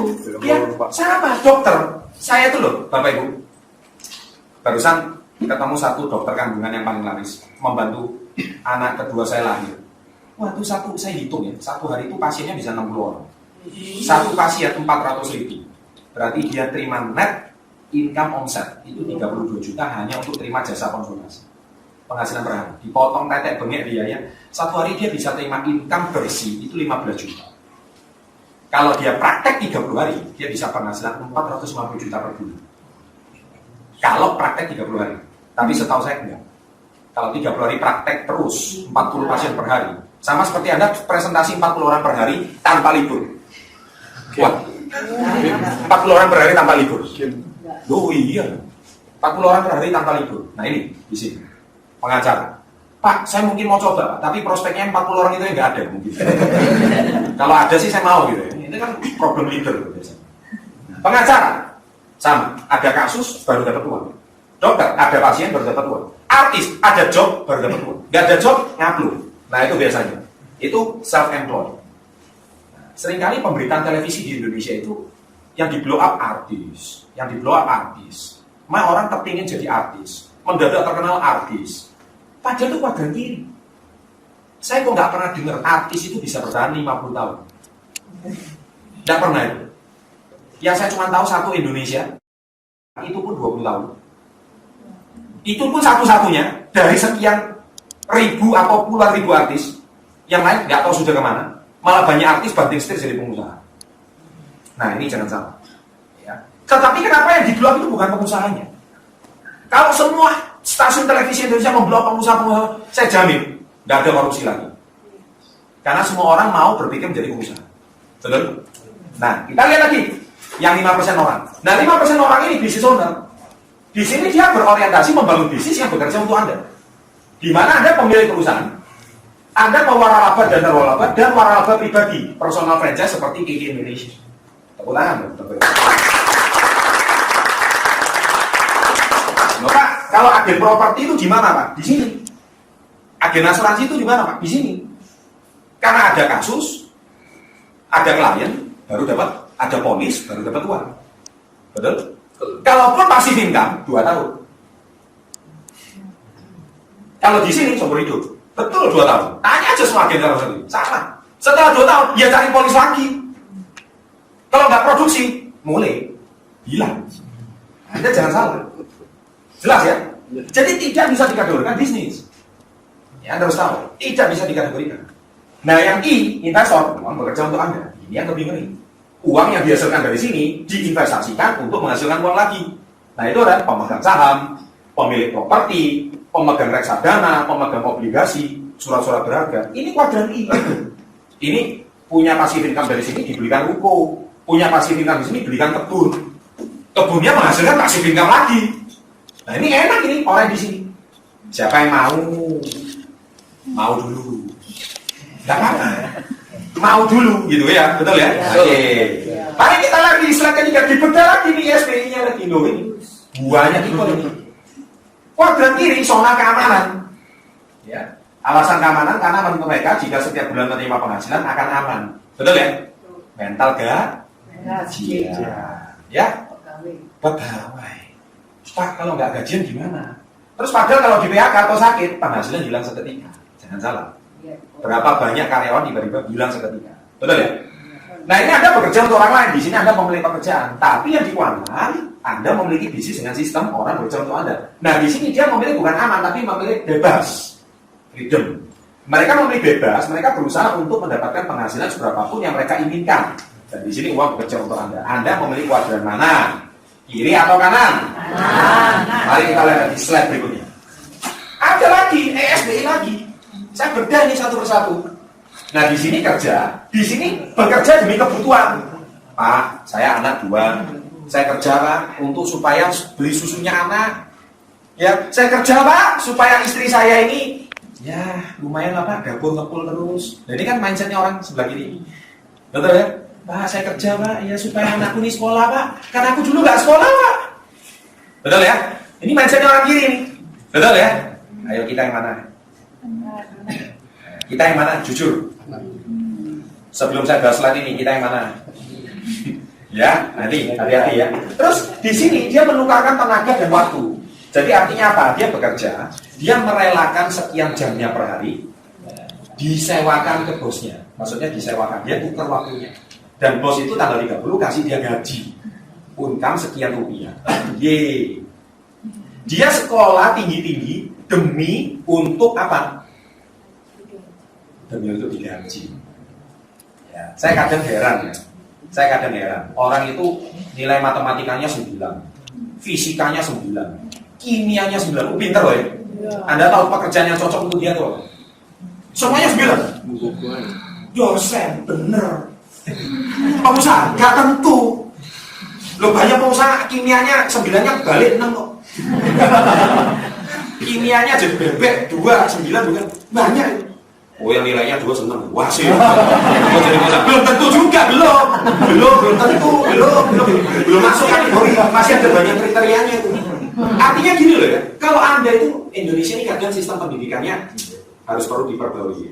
Kalau di Barat, Anda itu sejak SD, SMP, SMA, Anda itu sudah mata pelajaran itu diklasifikasikan sesuai kelebihan Anda.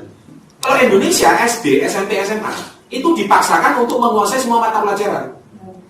Contoh, Anda harus menguasai seni rupa, Anda harus menguasai kesenian, Anda harus menguasai PMP, ya. Terus Anda PMP, jangan PPKN ya namanya. Jangan dulu PMP. Yang tua-tua itu tahu lah pasti ya. Jangan sekarang PPKN ya kan. Pendidikan Moral Pancasila itu saya dulu. Terus orang harus menguasai olahraga. Nah pertanyaannya satu, apa zaman sekarang ini? Coba Anda cek. Guru olahraga suruh menguasai matematika bisa? Nggak bisa. Guru matematika suruh menguasai kimia bisa nggak? Bingung. Guru kimia suruh menguasai seni rupa. Lola. Tetapi manusianya, murid-muridnya dipaksa menguasai semua. Nah ini ada yang salah. Ada yang salah. Dengan sistem pendidikan kita ada yang salah. Nah Bapak Ibu sekalian, kalau Anda nggak suka seni rupa, sukanya apa? Wirausaha. Ya sudah, wirausaha sejak kecil. Loh iya dong. Loh ngapain menguasai integral, diferensial loh? Saya ini dulu mantan guru integral. Masih ingat ya integral, diferensial? Masih ingat? Kepake nggak sih? Ya kepake. Bingung. Nah karena keprofesian itu, kelebihan itu harus diserahkan dengan kelebihan seseorang. Wah Pak Chandra ngomong kayak gini, ini yang seneng muridnya. Kalau saya ngomong kayak gini, dosennya gigi jari. Pak Chandra ini ngomong apa itu? Ya, nanti soalnya Pak semua murid bingung. Nah di sisi ini mengajarkan kepada Anda itu spesifik. Anda mau jadi pengusaha? Yes. Anda mau jadi wirausaha? Yes. Dan Anda mau jadi kuadran kanan? Yes. Dan Anda ikut pertemuan ini karena ada kuadran kanan? Yes. Betul ya? Terus bisnis owner, sistem, bisnis jaringan, internet dan sebagainya, investor di sini pemegang saham. Ini enak tuh. Kebiasaan penggunaan pendapatan kalau di sini membangun. Nah, ini cara kalau orang di kuadran kiri itu biasanya gini, punya kartu kredit dipamer-pamerin. Gold, platinum, padahal kartu hutang.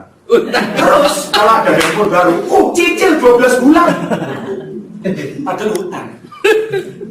Jadi bangga-bangga. Kalau di sini bukan kartu kredit yang bangga, di sini kartu prioritas, kartu premium. Iya kan? Beli semuanya kontan, nggak pakai nyicil. Kalau di sini main pakai nyicil. Nah, ini harus beda. Dan di sini kebiasaannya ngutang.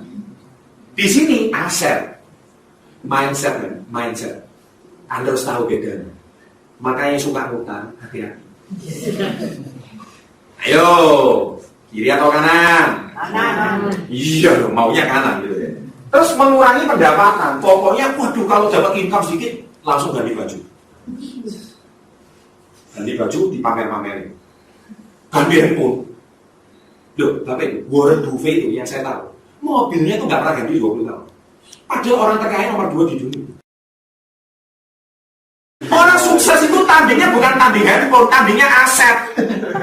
Betul Bapak Ibu? Betul. Iya, harus tahu. Ada kena utang. Ini penting ya, ini mindset ya. Terus kemudian, kalau di sini ya, di sini bangun aset, asetnya menambah pendapatan. Loh ini Anda harus tahu. Bapak Ibu, hati-hati dalam kita mengelola keuangan ya, Anda harus bijak. Ya, hati-hati. Jadi jangan sampai Anda terjebak oleh rayuan kartu kredit. Diskon 50%, langsung menang gesek. Gesek itu artinya bayar, men. Lu banyak diskon kita, weh, gesek aja. Waktu bayar, minimum payment. Ini bahaya ini. Bayar minimum itu kena dengan 4% tahu. Yang kaya itu Anda jadi budaknya bank. Nah, ini hati-hati. Ya, hati-hati. Punya kartu kredit bukan kebanggaan, karena itu kartu hutang. Ini mindset orang gini. Masih ada lagi slide berikutnya loh. Terus ini. Loh, masih ada lagi. Banyak versi ini. Iya kan? Tapi ini terus saya beda supaya Anda tahu ya mindset Anda itu gimana. Ini renting your life. Loh. Menyewakan dan meminjamkan hidup Anda untuk atasan Anda dan menukar waktu untuk uang. Dan di sini ini 90% orang kekayaannya cuma 10%. Ini kuadran kiri. Ini sama. Kalau yang sebelah kanan, owning your life, Anda memiliki hidup Anda. Anda nggak dimiliki oleh siapa-siapa. Anda memimpin hidup Anda sendiri. Anda tidak bekerja untuk siapa-siapa.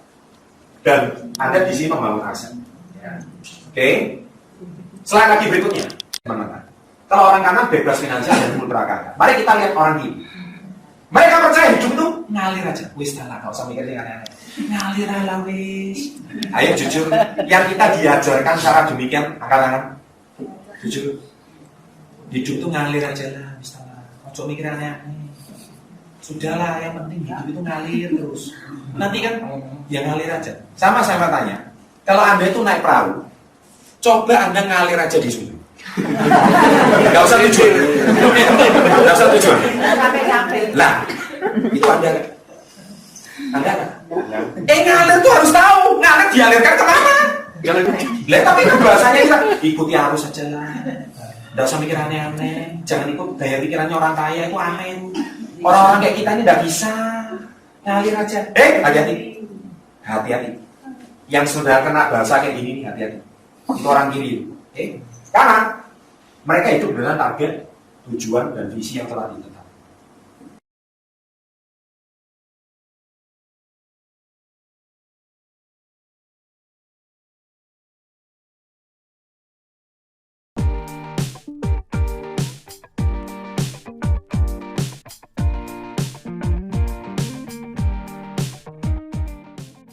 Sahabat entrepreneur, salam hebat luar biasa. Nah, video kali ini saya akan membahas tentang menyelesaikan masalah itu jadi mudah jika kamu memiliki 5 mindset ini. Apa saja itu?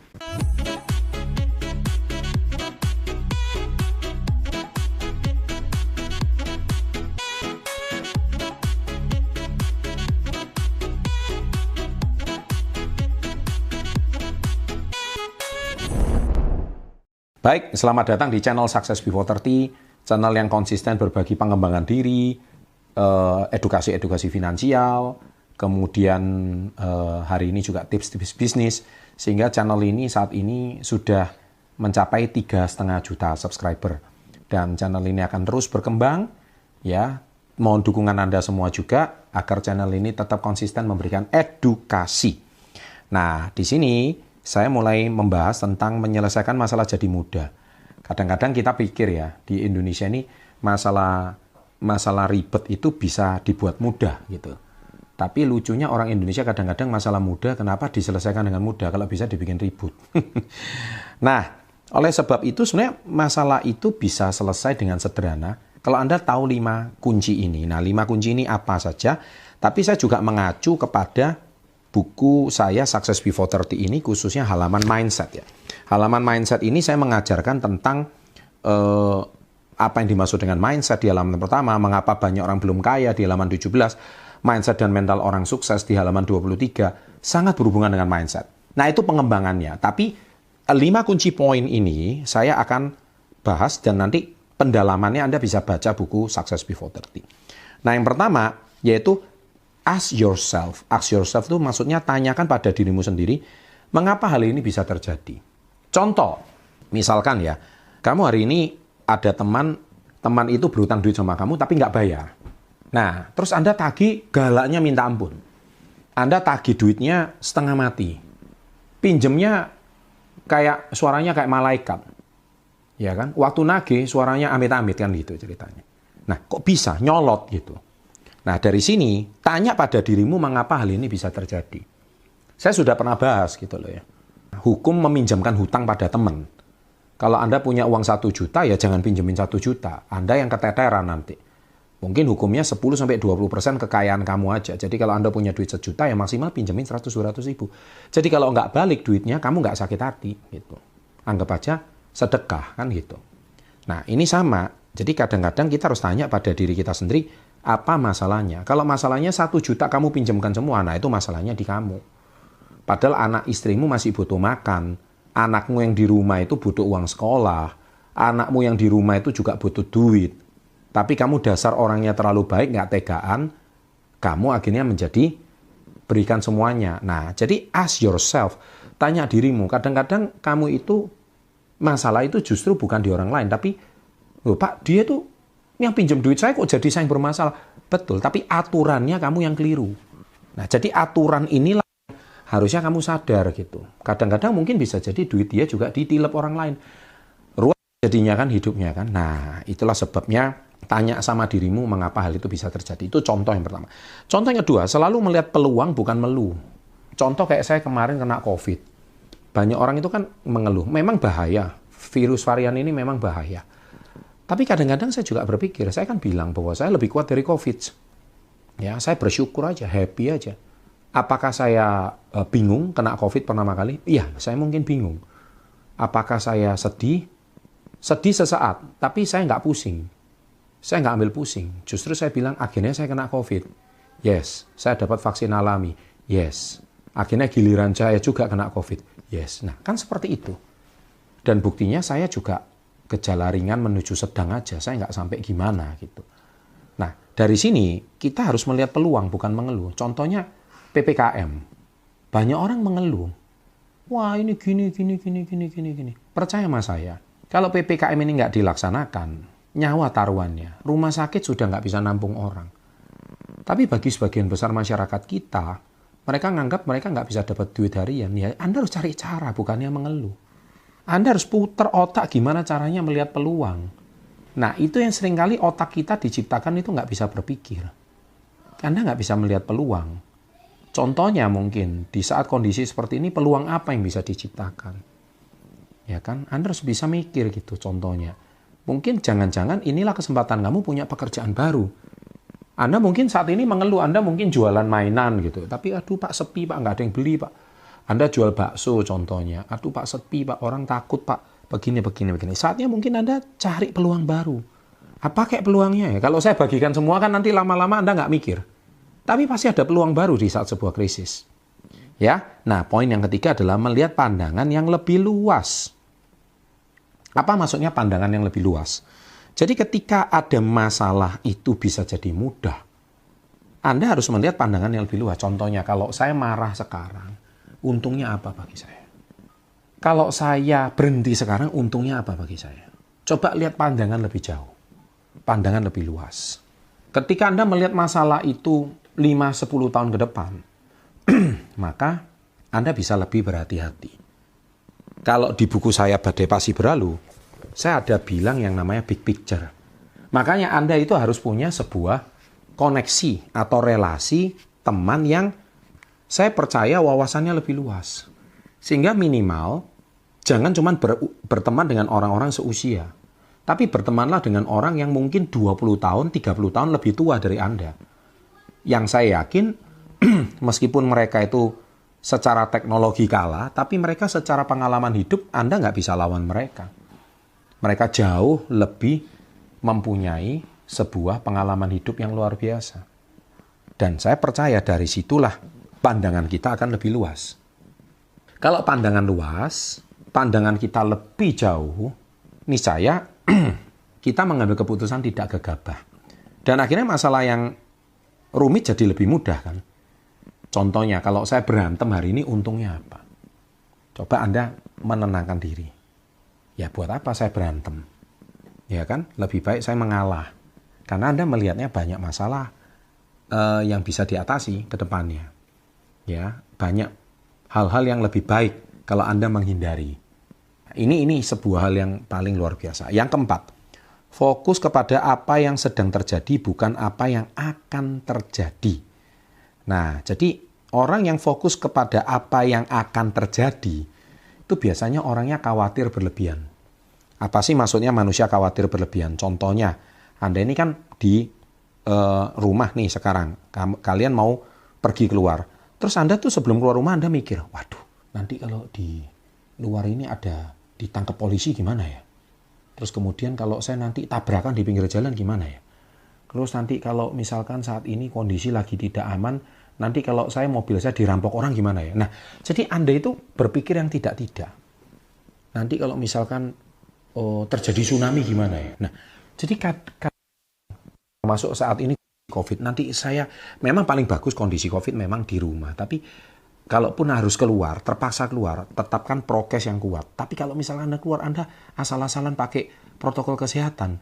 Jadi apa yang terjadi? Ketika Anda keluar rumah, ya, Anda itu tidak awas. Wah, nanti kalau saya terpapar gimana ya? Nah, memang hidup di masa depan itu sungguh sangat-sangat menderita. Karena orang khawatir, itu orang cemas, itu memang susah sekali. Sama seperti orang yang nggak bisa move on, dia itu hidup di masa lalu. Hidup di masa lalu itu seperti apa sih? Saya kemarin itu jatuh. Tapi saya kepikiran terus kemarin dengan peristiwa kemarin. Kemarin kalau 1 tahun dari sekarang, itu tahun lalu loh. Peristiwa tahun lalu tapi masih membekas. Nah, Anda itu berarti membawa beban selama lebih dari 1 tahun. Ketika Anda membawa beban lebih dari 1 tahun, apakah hidup Anda itu bahagia? Jadi masalah yang sebenarnya mudah, itu menjadi rumit gara-gara kalian. Nah, mari kita menyederhanakan masalah dari yang rumit itu menjadi lebih sederhana. Kalau masalah itu menjadi lebih sederhana, maka saya percaya Anda fokus dengan kondisi saat ini, bukan kondisi di akan datang atau kondisi di masa lalu. Ketika Anda hari ini fokus pada kondisi Anda saat ini, maka do the right thing right now. Jadi melakukan hal yang benar saat ini. Selesaikan masalah yang ada di depan mata, kelar.